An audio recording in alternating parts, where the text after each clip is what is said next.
మాట్లాడడానికి ఎమ్మెల్సీ జీవన్ రెడ్డి గారు అయితే జగిత్యాల ఎమ్మెల్యే సంజీవ్ గారు పార్టీలో జాయిన్ అవ్వడానికి తీవ్ర మనస్తాపకు గురైనట్టు తెలిసినట్టు సరే అయితే చూసుకుంటే వస్తున్న ఆరోపణలు ఏవైతే ఉన్నారు పార్టీ మారడం అంటే పార్టీ మారుతున్నారు రాజీనామా చేస్తున్నారు ఎమ్మెల్సీ పదవికి అని చెప్పేసి అంటున్నారు కదా సో దానికి మీరేం క్లారిటీ ఆరోపణ అంటారా ఏదైతే చెప్తున్న దానికి మీరేం ఏం క్లారిటీ రాజీనామా చేయాలని ఆలోచించిన మాట వాస్తవం అని చెప్పి అంటున్నా ఇవాళ ఏదైతుందో రాష్ట్రంలో ఏదైతే ఈ పార్టీ ఫిరాయింపులు జరుగుతున్నాయో ఇలా వాస్తవంగా అఖిల భారత కాంగ్రెస్ పార్టీ ఈ పార్టీ ఫిరాయింపుల చట్టం మరింత పటిష్టంగా ఉండాలి. చట్టసభకి ఎంపికైనటువంటి ప్రజాప్రతినిధి ఎవరే కానివ్వని గాక వారి కాల పరిమితి ముగిసేంత వరకు ఏదైతుందో అదే పార్టీలో కొనసాగబడే విధంగా చట్టంలో మార్పు తీసుకురావాలి.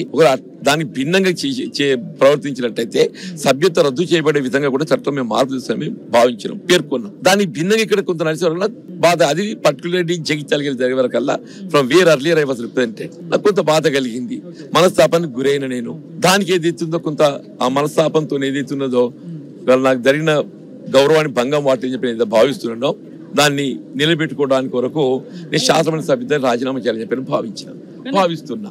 కానీ ఇంత ముందు కూడా నలుగురు ఐదుగురు వచ్చినా కూడా ఎందుకు జగిత్యాల ఎమ్మెల్యే మార్పులే ఎందుకు విమర్శిస్తున్నారని చెప్పి కొన్ని మాటలు వస్తున్నాయి. మోర్ పర్టికులర్ జగిత్యాల గారి గతంలో ప్రాతినిధ్యం వహించిన పోచారం శ్రీనివాస రెడ్డి గారికి సంబంధించి మీలాగే ఒక మిత్రుడు ఏదైతుందో నన్ను వివరణ కోరిండ్రు రియాక్ట్ అయిన నేను నన్ను మిగతా గురించి ఎవరు నన్ను అడగలేదు. పోచారం శ్రీనివాస రెడ్డి గారి గురించి ఇట్లా మీడియా సమావేశం లోపల మా పాత్రికేయులు కొద్ది మంది నా యొక్క ఆలోచన విధానం వివరణ అడిగిండ్రు.